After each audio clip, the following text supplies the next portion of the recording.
I have an audience. Hello, audience. Let's get started. So I'm back and I have gone through 2 weeks as a service maintenance apprentice at this big property company, residential property company.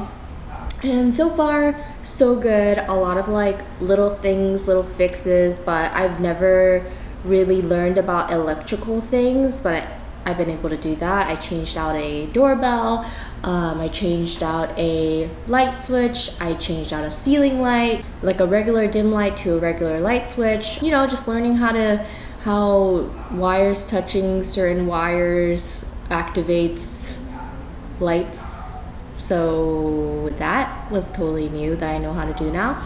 Although holding up a ceiling light while you're on a ladder gets pretty tiring for me, so I definitely need to start working on my arms so that I can actually do it and do it quickly and screw everything in and wire things together quickly. But pretty simple. I cannot believe that some people pay $150 for someone to do that, but you know, I guess if you don't understand how things work, you know, it's kind of a mystery, or people would rather not have to go up on a ladder. And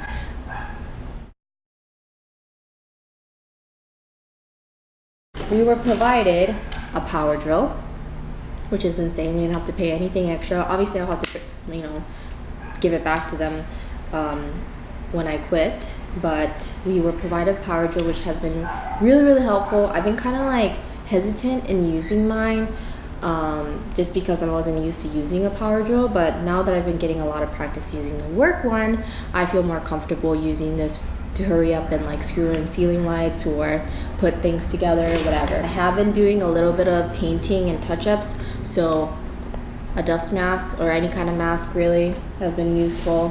Heavy duty safety goggles, I've been providing that. We've been painting, so they provided us a little brush, a spatula. I don't know what I use this for really so far, but I guess you could use this for spackling or touch up drywall, I guess, but I haven't had the chance to do that. Channel locks has been useful in so many freaking situations so far at this job, and I'm so glad that I have my own, as I've shown in the previous videos, but this is the one that they provided. Also a little one, they provided both sizes. I screwed in a ceiling light screw crooked, so it got really, really tight on there, and halfway through I could not screw it in or screw it out anymore, so I had to use a channel lock to take it out.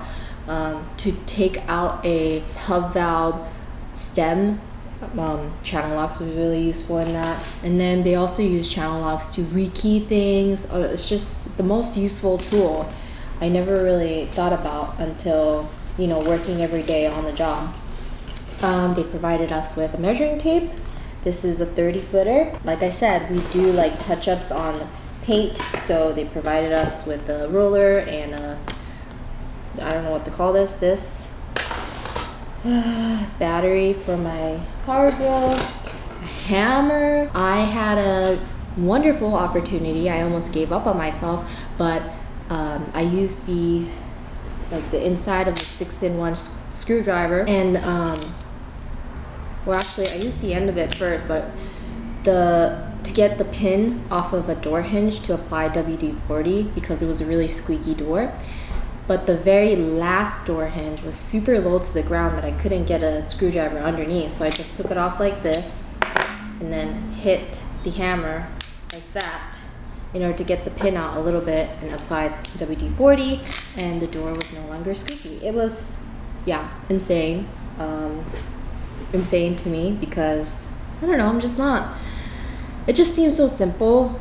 And the process is probably like, duh, this is how you're supposed to do it, but it just didn't click in my head. So when I was told to do this and apply this, it just didn't feel like it would fix the problem, but it actually did. Okay, so 16-ounce hammer.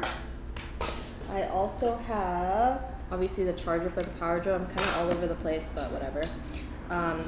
Level, to level out a refrigerator. Should a refrigerator be wobbly? Other things, we actually have not had to use it on the job.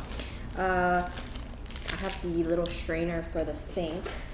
This girl gave me an extra one because I guess you would replace them often, but I haven't had the chance to do it yet. And then on the side, I've already shown the 6-in-1 screwdriver. I got this from the other apprentice. He found this at the trash room, but it's like a really, really tiny flathead screwdriver, which has been really useful because some of the towel holders, they have a really, really tiny screw, where the flathead of the 6-in-1 screwdriver is just not big, or it's too big. So I have that we picked up. They provided us a knife, just a standard knife that I always have trouble putting back.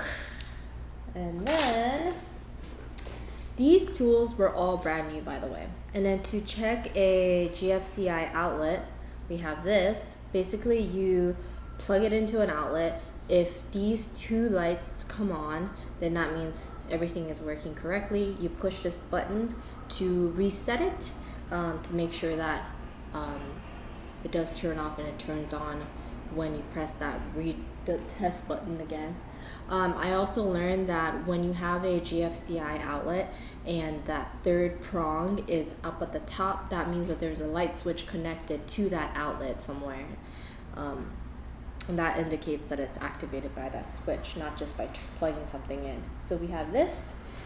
They also provided us a adjustable wrench, which I already have, but this is a better quality, I think. To reset a ice maker in the freezer of a refrigerator, you take off the panel, and there's these two little dots that if you connect the same wire in each little dot, it actually resets it. So the little dial for the refrigerator, or for the ice maker in the freezer, will slowly move when you reset it if it's broken. So they provided us with these wires. I don't know where these actually came from, but another service tech had an extra one, so I got that.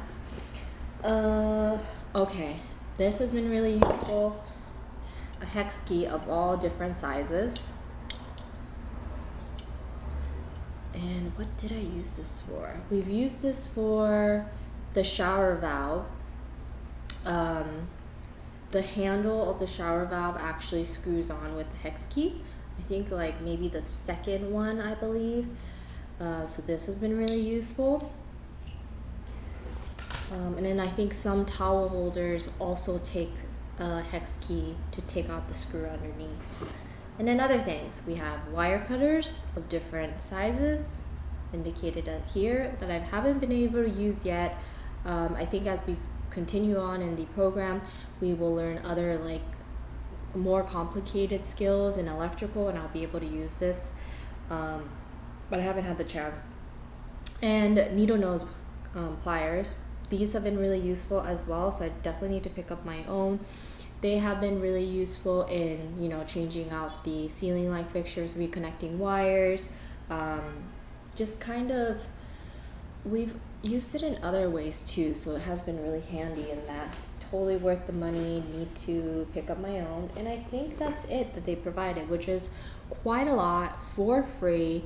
Obviously I will have to bring it back if I quit, but so far so good. I just wanted to go through my tools in this video. So let's summarize what I need to pick up for myself that I don't already have. Let's wait for this. Very useful tools that I need to pick up for myself. Well, these wires, I wouldn't call this a tool, but I need to have these of my own.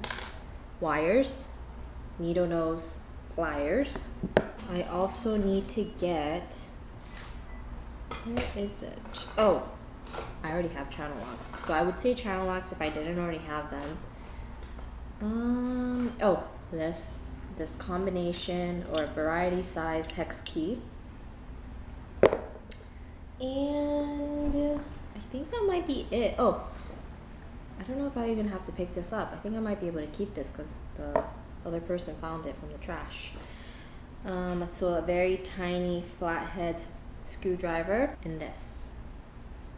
So should there be some kind of issue, the little descriptions here of what the light indicates will tell you how to fix it. So I need to pick up something like this to figure out, so I can like troubleshoot for the client. And then I think that might be it that I find to be really, really useful on the job. And other things I already have, so I definitely need to pick up my own outlet tester, Needlenose, these wires, and a hex key. So I hope you enjoyed this video of me sharing the tools that I've received at this apprenticeship and things that I find to be useful for my business that I will definitely pick up. Thank you so much for watching. I post videos every Tuesday and Sunday, or at least once a week because now I have a full-time job. Thank you so much for watching. Please subscribe. I update my Instagram sometimes, but if you want to follow me on Instagram, it is the same name as this channel. It is at @mykindofelconomical. I also post pictures of my dogs because I'm obsessed with them. And thank you so much for watching, and see you in the next video.